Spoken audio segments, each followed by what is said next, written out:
ये चित्रा त्रिपाठी जी को बार बार क्या हो रहा है, ये लीस्ट इंपॉर्टेंट बात है, लेकिन इंपॉर्टेंट है, बताऊंगा वीडियो के एंड में। लेकिन जो मोस्ट इंपॉर्टेंट है वो है ईडब्ल्यूएस का रिजर्वेशन आरक्षण। दो टूक बात करता हूं। ईडब्ल्यूएस आरक्षण को सुप्रीम कोर्ट ने कहा कि बिल्कुल सही है, हमें कोई नहीं है इसमें समस्या। आर्थिक रूप से पिछड़े लोगों को शिक्षण संस्थानों और सरकारी नौकरियों में 10% आरक्षण जारी रहेगा, ईडब्ल्यूएस का कोटा जारी रहेगा। यह बात सुप्रीम कोर्ट ने कह दी है। अब सुप्रीम कोर्ट की 5 सदस्य की संवैधानिक पीठ बैठती है। अब ईडब्ल्यूएस कोटे के तहत आरक्षण को बरकरार रखा जाएगा। 5 लोग थे, उन्होंने बोला, 2 ने बोला मैं तो इनके खिलाफ जाता हूं, मैं इसके पक्ष में नहीं हूं। 3 ने बोला कि ठीक है, हम इसके पक्ष में फैसला देते हैं और 3:2 स्कोर से 10% ईडब्ल्यूएस लागू रहेगा। बात यहां खत्म हो जाती। मामला उठा कैसे, ये मैं आपको बताऊं थोड़ा बैकग्राउंड के रूप में। अदालत में ईडब्ल्यूएस कोटा को चुनौती देते हुए 40 से ज्यादा याचिकाएं, पिटीशन दायर की गई थी। इसमें एक 2019 में जनहित अभियान की तरफ से दायर की गई थी। ईडब्ल्यूएस के खिलाफ याचिका देने वालों की साफ तौर पे 2 टूक बाती थी और ये तर्क था कि देखो, ये सामाजिक न्याय के ना संवैधानिक नजरिए पर बिल्कुल हमला हो जाता है। अब जो पिटिशनर्स थे, जो याचिकाकर्ता थे, उनका साफ तौर पर कहना था कि अगर ये कोटा बना रहता है ना, तो बराबरी के जो मौके हैं ना, वो समाप्त हो जाएंगे। चित्रा त्रिपाठी का ट्वीट यहां मैं मेंशन इसीलिए कर रहा हूं कि मैं उनके ट्वीट से इत्तेफाक रखता हूं। देखिए, जो कमजोर है और जो गरीब है, उसके खिलाफ भी याचिका लगा दी जाती है। जिसके पास संसाधनों का अभाव है, उसके खिलाफ भी जाति को आधार बना करके उसका हक छीनने की बात होने शुरू हो जाती है।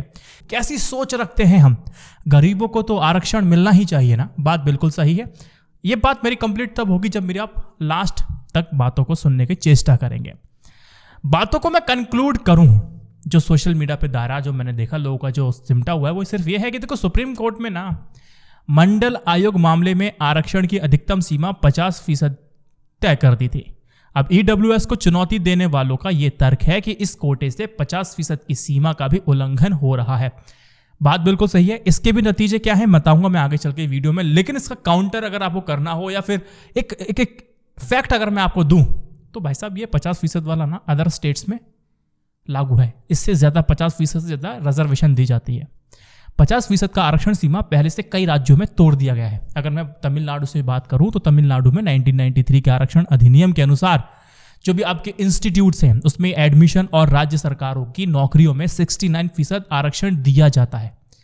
अगर आप जनवरी 2000 में आंध्र प्रदेश की तरफ अगर आप जाएंगे ना, तो वहां के राज्यपाल ने अनुसूचित इलाकों में ना स्कूलों की शिक्षकों की जो भर्ती है, रिक्रूटमेंट सिलेक्शन की जो प्रक्रिया है ना, उसके लिए अनुसूचित जनजाति के उम्मीदवारों को 100% का आरक्षण देने का फैसला किया था।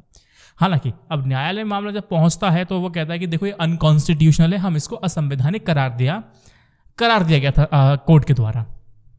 लेकिन फिर भी आपको ये पता होना चाहिए कि अलग अलग राज्यों में क्या क्या आरक्षण की स्थितियां हैं। तो सबकी बात ना करें, कुछ मोटी मोटी बातें आप सभी के सामने में रखता हूं। चलो, अगर नॉर्थ से शुरू करना चाहूं तो हरियाणा की तरफ मैं आपको ले जाऊंगा। हरियाणा और बिहार में आर्थिक रूप से कमजोर वर्ग को मिलने वाले 10% आरक्षण के साथ 60% की आरक्षण सीमा है। अगर आप तेलंगाना में आप चले जाएंगे तो फिलहाल 50% की आरक्षण सीमा वहां पर है, जिसमें हाल ही में बदलाव कर दिया गया था। और बदलाव में यह हुआ था, जो अनुसूचित जनजाति है, शेड्यूल्ड ट्राइब्स जो है ना, उनको मिलने वाले 6% आरक्षण को बढ़ाकर सीधा 4% और बढ़ा दिया जाता है और 10% करने का डिक्लेरेशन कर दिया गया था, घोषणा कर दी जाती है। इससे पहले 2017 में तेलंगाना सरकार ने मुसलमानों को मिलने वाले आरक्षण को 4% से बढ़ाकर 12% और एसटी को मिलने वाले 6% आरक्षण को बढ़ा करके 10% कर दिया गया था। तो अलग अलग स्टेट्स में ये लगातार बढ़ता रहा है। या देखो, गुजरात की मैं बात करूं, बड़ा हाईलाइटेड इस समय ईडब्ल्यूएस को मिलाकर के 59% आरक्षण गुजरात में। केरला में अगर आप देखेंगे, केरल में देखेंगे तो सरकारी नौकरियों में आरक्षण की सीमा 60% है।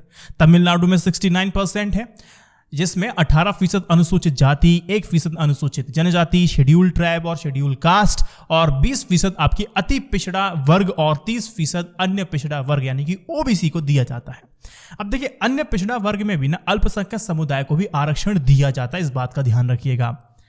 अब ऐसे कई सारे राज्यों में हिंदुओं को अल्पसंख्यक घोषित करने की मांग हो रही है, बात बाद में करेंगे।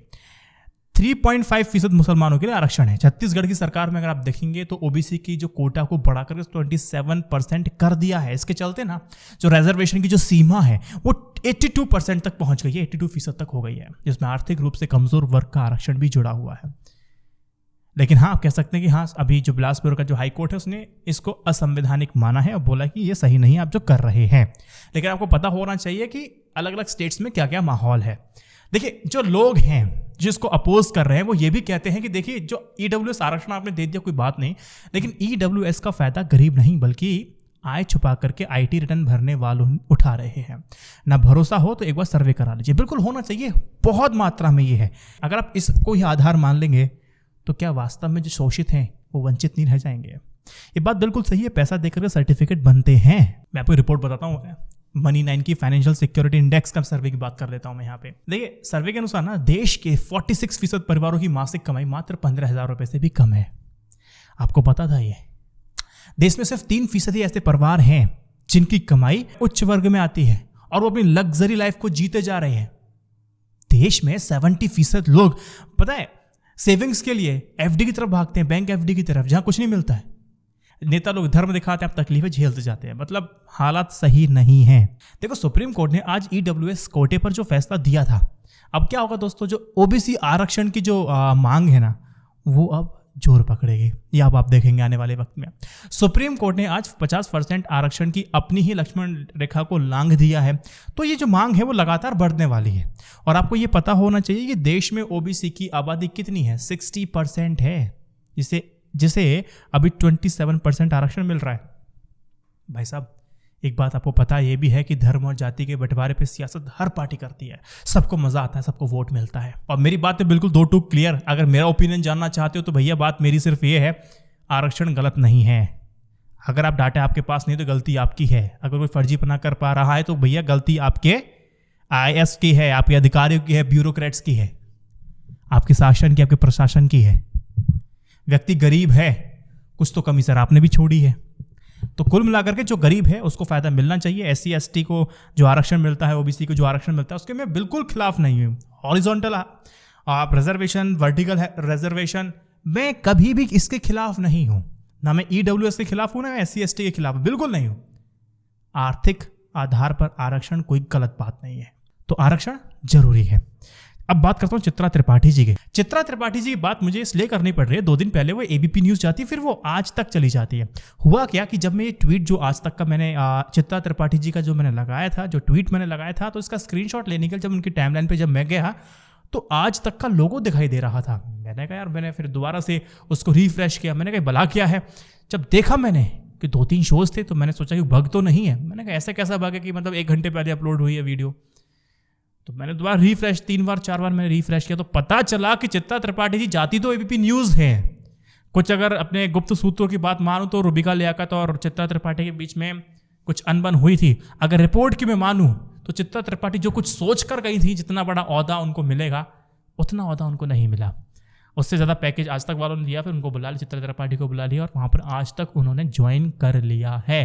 अच्छा, कुछ तो अपुष्ट लोगों के द्वारा ये बात कही जा रही है कि चित्रा त्रिपाठी और रूबिका लियाकत के बीच में न्यूज़ रूम में बहुत कुछ हुआ है। तो ये सारी कहानियाँ चल रही हैं, लेकिन ये अपुष्ट खबरें हैं, लेकिन ये खबरें जरूर हैं।